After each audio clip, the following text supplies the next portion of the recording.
Shalom, family, shalom. Just popping some thoughts. Like all the things that's been going on in the world with politics, with all the different war talk, and whether it be trade wars or military combat or modern day colonization and occupation by force. Like we have one people that call themselves a nation with no proof of being that nation that's totally demolishing the other. One that is pretty meek in their living and don't seem to have the muscle to fight back.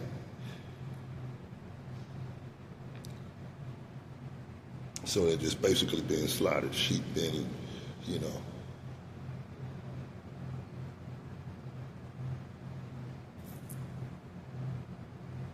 And that's cool. Like, you have people that's cool with that justify that. I try to put a religious spin on it, not knowing what the hell they're talking about, because they trying to get information from something that doesn't belong to them, nor is it for them.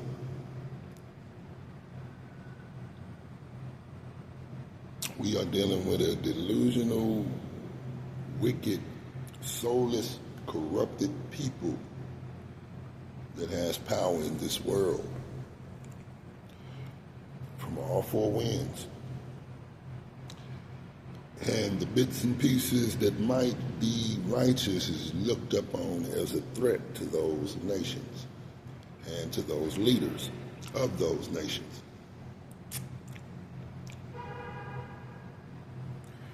And folk like us, regular old people like us that like to talk a little bit, like to think a little bit, to think independently outside of the popular or the norm, as you call it. My glasses are stained. But I guess that, man, where's the stay stained now? That runny eye. Yeah. I guess we have to just deal with it. And until the Redeemer is sent down. Or whatever Yhwh intervention takes place here on earth to put the corruption to rest, or should I say wipe the corruption from the face of the earth. Because there's some people that celebrate this corruption. They celebrate these crooked, wicked leaders, these wicked elitists that's causing harm to many people, mainly indigenous people. All indigenous people come from one indigenous people of the earth, and those people are the folks that came from ancient so-called Africa. Al-Kibulan, if that's what you call it.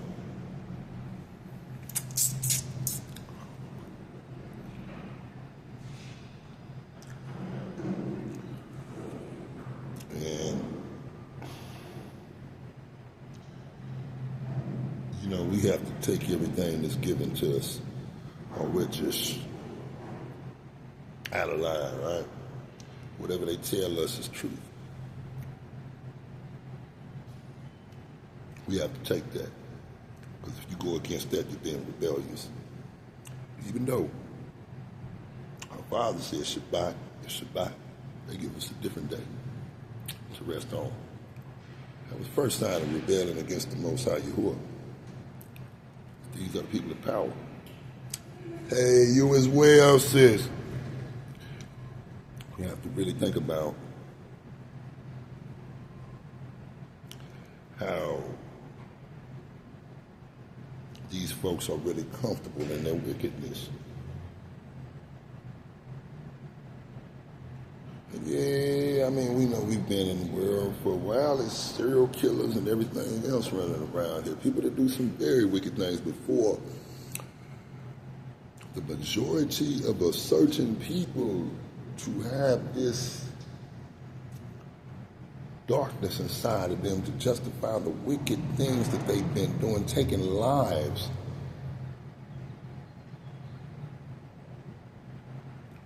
of what belongs to the Most High Yhwh, or who you call God. But I shouldn't say that because I'm pretty sure you're not speaking of the Elohim that we speak of when you speak of your so-called God.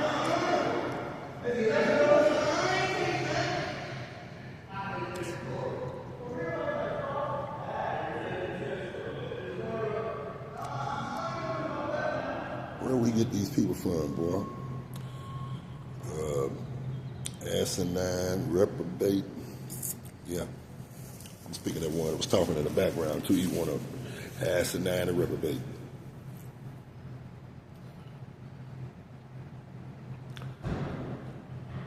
But how can you justify that? How can you justify all the wicked things you do, all the people you wiped off the earth, all the nations that you destroyed?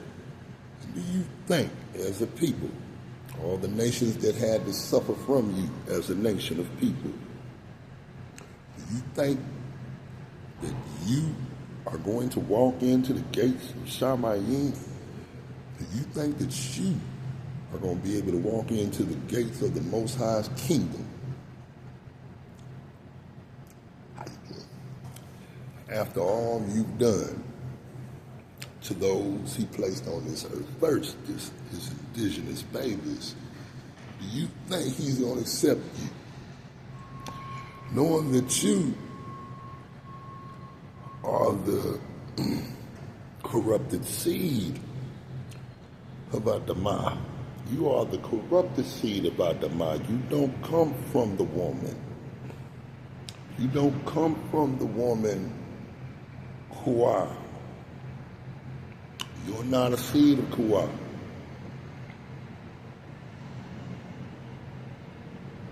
You come from something else, a subspecies. What might we have?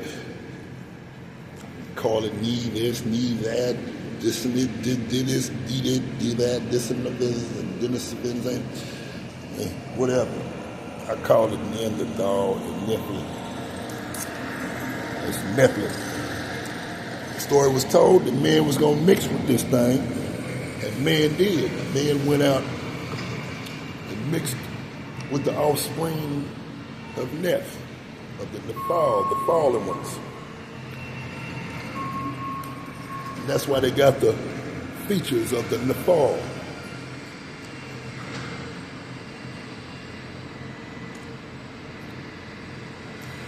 Now, not all Nephal look like that. Don't get it twisted. Not all Nephal look like that, but a whole bunch of them that came down here did. It's kind of funny. But I'm just saying, man, how can you live comfortably with the wicked things that you've done to all people of the globe? We always say everybody went into captivity, everybody was mistreated and put up under the foot of the wicked ones. Not everyone, not you, because you are the one who placed your foot on everyone's neck. So you haven't had your opportunity. You haven't had your chance at that. I think it's coming, though. I think it's coming. You've been a dark entity within all of our lives, so now you'll be in the dark for all the darkness that you brought up on this earth. Shalom.